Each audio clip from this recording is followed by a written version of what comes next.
பெரிய டெஸ்ட்டு. என்ன பண்ணுறது? சரி, நம்ம ஃப்ரெண்ட் இருக்கான், அவன்கிட்ட ஆன்சரை கேட்டுக்கலாம். அவன் கேட்டால் சொல்லுவானா? சரி பார்க்கலாம்.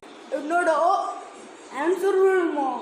டேய், நான் நல்லா படிச்சுட்டேன், ஆனால் சொல்ல மாட்டேன். எங்கள் அம்மா அவங்கள்ட்ட சேரக்கூடாதுன்னு சொல்லியிருக்காங்க. ஓட்டுறோம் அம்மா படிக்கும்.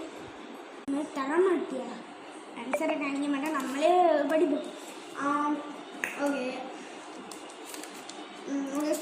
நம்மளோட ஃபாஸ்ட் ஏற்றுவோம். படிச்சு முடிச்சுட்டேன்டா. ஐயோ, படிச்சுட்டோம் போலே. நம்ம ஆன்சர் கிட்ட செருப்பு கையில் அடிப்போம். சரி, நம்மளும் லேசாக படிக்கிறோம். ஓகே, இது வரைக்கும் படிச்சது போதும்பா. ஓகே, இப்போ டெஸ்ட் எழுதலாம். முடிச்சுட்டேன்.